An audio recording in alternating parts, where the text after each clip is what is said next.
Hi guys and welcome to another video, and today Sunderland took on Hartlepool in their second game of pre-season. A game in which we just managed to scrape, and I mean scrape, a 1-1 draw. So in this video we're going to dissect the performance and talk about it a little bit and see where we can improve, and talks about maybe some improvements that have been made since last game and stuff like that. So let's get into it. So we started off the game relatively well in comparison to the game against Darlington. You know, we were making a few attacks, we were moving the ball around a little bit better, and McManaman, especially Callum McManaman down the right hand side, he was probably one of the biggest threats all afternoon, bombing down that right. He was very direct, and I hope we do actually manage to keep him, because I did say last season that, you know, maybe he should have played a little bit more. His direct running and the way he fizzes balls into the box, it was causing problems all afternoon. And the way I'm talking now, it probably sounds like we're a constant attacking threat the entire way through the game. That definitely wasn't the case. It was still a relatively poor performance, a little bit lacklustre. The two lads in the middle, Honeyman, even though he ran his arse off, he was pretty ineffective throughout the game, and Catamol was even worse. He looked incredibly unfit and just didn't really put his stamp on the game whatsoever, and was brought off later on in the game. So Catamol, again, like I've said before, I think he's one that, you know, he is past it, even against the likes of Hartlepool. I know it is only pre-season where players are, you know, sometimes expected to come back a little bit unfit and stuff like that. He still doesn't look with it, you know. He doesn't look like he's even cut for this calibre of league. And I've said that over the last couple of seasons. He seems to be dropping his standard massively season after season now. So he's someone who I would, you know, I'd like to see leave, because although he has in previous seasons, quite a few seasons ago, you know, had a bit of a good spell with us, or some good spells with us, I can't think of, you know, any quality games he's had in a good 2 or 3 years. Do you know what I mean? So I think he's definitely something to look at. I mean, when we think of Catmull, we think of a character, someone with an engine, this, that and the other, and he didn't seem to have any of that in him today. And Honeyman was given the captaincy as well today. Whether that is going to be something that is going to be taken into the season going forward, I don't know. I think it would be nice to see a local lad, obviously from Sunderland and the area, to be given the captaincy. I think that's definitely a very good thing to do. But back onto the performance again. We did dominate in terms of possession, and we did have a few half chances here and there. So it was an improvement that we were creating chances, because we did have the likes of Madja on the pitch as well, which we didn't have for the first hour or so against Darlington. But we did show our defensive frailties, which is something I kind of looked at as soon as I saw the lineup come out. That back four, to me, just looked dodgy as from the off anyway. And I know we are lacking at the back. You know, we had no Reece James there either. We didn't have Ozturk there. So we ended up having Donald Love playing at centre-back, bless him, because last season, at times when he did come into the squad as a right-back, he actually looked pretty good even in the Championship. But he was so out of place today. And he just looked absolutely horrendous, and was actually at fault for the opening goal. It was Hartlepool pretty much their first real chance of the game. He was under a bit of pressure, Donald Love, facing their own keeper, but he could have easily got a bit more power behind the back pass to make it, you know, reach our goalkeeper. But he sort of tapped it, not enough power on it, and obviously the striker come through, capitalised, and dinked it over the oncoming McLaughlin, which is unfortunate for him, because he was okay, not that he had a massive amount to do.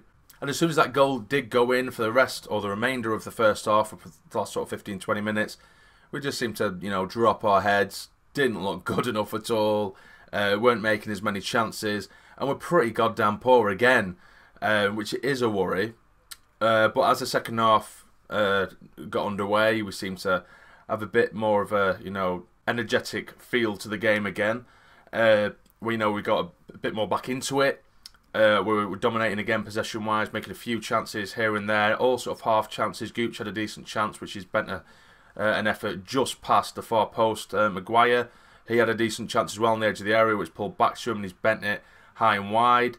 Just little half chances like that, which at least we are creating something, I suppose, if you want to take that as a positive. But now that we are getting those kind of chances down the wings, when McManaman or whoever, you know, do bring balls, and there was a couple of times where you could see the intelligence in the box wasn't there. We need a really intelligent striker. I mean, Madja is still very inexperienced, so you might sort of let him off maybe for that. But you can see when McManaman was whipping balls in, everyone who was getting into the box was making the exact same run and just running into a crowded penalty box. Someone should at least hold off their runs. They're all running into what's already a heavily infiltrated box, you know, with a lot of Hartlepool defenders just waiting to mark the men, and they're just running to be marked almost. Maybe just hold off a bit, be a little bit more intelligent, and we'll be able to make more chances, especially if you're going to pick up loose balls or second balls and stuff like that around the edge. So, you know, at least we are making a few more chances, but on the whole it was a pretty disastrous performance, really. It was pretty awful, like I say. I'm trying and find out what kind of football Jack Ross is wanting us to play. And obviously, like I say, it's only been 2 pre-season games, but even from that, you should maybe be able to, you know, pinpoint, you know, oh, this is how he wants to play. Oh, he wants to play out from the back. Oh, he wants to do this or he wants to do that. But even so, it just seems a little bit, you know, we're sort of winging it a little bit and just hoping for the best, which probably isn't the case. Jack Ross has probably set them out with a game plan. I can't imagine him just sending them out and saying, you know, do your thing. But I still can't pinpoint exactly what we're about at the minute, what kind of personality he wants to instill within the squad. But again, back to the performance, I keep drifting off. Eventually, after, you know, half chances here, there and everywhere, I think Hartlepool did have another chance. They managed to get through our pretty poor defence yet again, but their striker managed to make a bit of a mess with his control and eventually was gathered by McLaughlin.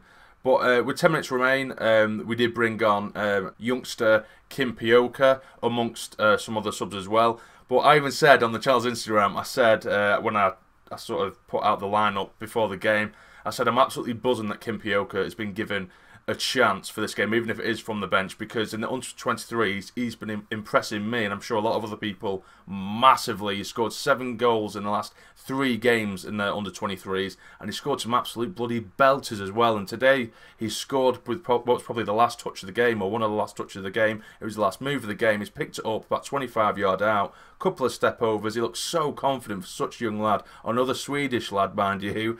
Couple of step overs, moves it away from his man, shifts it onto his left, then just bangs it and just arrows it into that bottom right hand corner, which the keeper probably should have done a little bit better. He could only parry it into the net.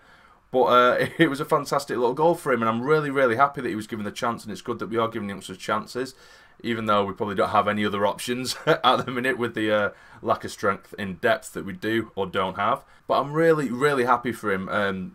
Fantastic little goal, which will probably uplift his mood and the other youngsters as well, to see that, you know, you are going to get a chance. So that was the game. It was 1-1. Again, I probably made it sound a lot better than what it is. It wasn't. It was just marginally better than the previous game, attacking-wise, because we did make a few more chances than in the last game, which is obviously what we want to see, especially against what we deem to be lesser opposition. But, you know, fair play to Hartlepool. Again, another physical side, which is something that we are struggling with a little bit, which I did mention in the last video. There are a few players that just don't quite seem up to it physically, which is, and I don't mean as in fitness necessarily. I mean, you know, just dipping out of challenges and just being a bit too weak on the ball and stuff like that. But hopefully that will come. So that was the game, and you know, altogether, the only things we can really take about it is we know we need more defenders, definitely. We need more strikers, definitely, and a couple of midfielders sprinkled in there as well, which I'll get onto that. So now we will talk about the sort of transfer news. Now, obviously, first and foremost, we're trying to get this one out of the way. Joel Osoro has completed his £2 million move to Swansea, which I did speak about in the last video. You know, I'm over it already, to be honest with you. I'm over it. I'm sick of talking about it. So, you know, if you don't want to be at the club, we don't want him at the club. That is my attitude. Yeah, we can argue about the price, but it's happened now. We can move on.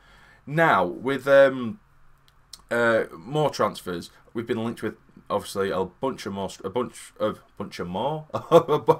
other strikers as well. Which, you know, I'm not going to do my whole transfer rumour video again. I've said in previous videos, you know, I'm sick of just talking about rumours. It gets really tedious because I'll end up talking for 10 minutes about one player and we won't even end up signing him. So we won't really discuss rumours. But, you know, a lot of fans, and I suppose in a way, rightly so, have been questioning Stuart Donald on Twitter, saying, you know, you said we've got the biggest budget in the league, yet we're sticking to free agents. What's going on? Now, Stuart Donald has explained, and he had already previously kind of dipped into this, but as of right now, this club has a 17 million wage bill. 17 million, which is huge. That could rival, you know, lower teams in the Premier League. And the majority of the teams in the Championship, almost all of them. It's huge, and there's different rules. Obviously, there's the financial fair play rules or whatever, you know, for the Championship and for the Premier League, and it's different for League One. We have to adhere to that. We need to make sure that we are okay with that, so we can't just start spending money willy-nilly and just add on top of that massive 17 million wage bill when we need to lower it. We have to. That's a thing. We have to do it. So that's why we're kind of waiting for a couple of players to go, at least, you know, to abide by these rules.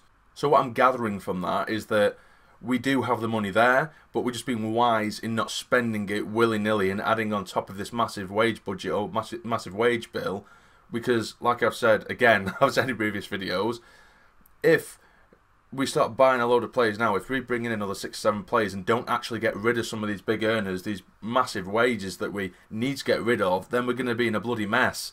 Do you know what I mean? It's not guaranteed that all these other big earners are going to go, so we need to see them go through the door, really, before we start making more signings, and that's why free agents are it's a lot easier. And free agents doesn't necessarily mean that they're a shit player, do you know what I mean? And maybe not, you know, an incredible standard, but if it's the right player, it's a free agent, whatever, I'll stand by it. But obviously, I would like us to spend a bit of money. It has to be done. I'm not going to, you know, beat around the bush. It has to be done. Stuart Donald has said that in the next week or so, we should see, or hopefully should see, another 5 or 6 players coming through the door, and that money will be spent.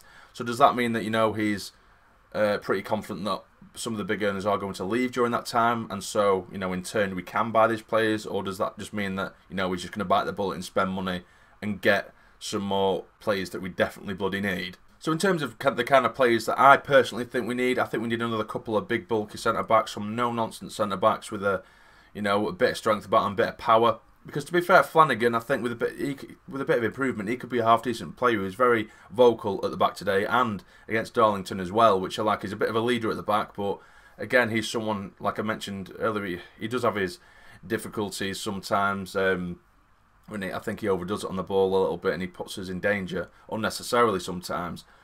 But, you know, with a bit of coaching, you know, you can eradicate that quite easily. He does like to play it out from the back, which, if we do have the right players around us, we could make the most of that, and it's a good kind of player to have.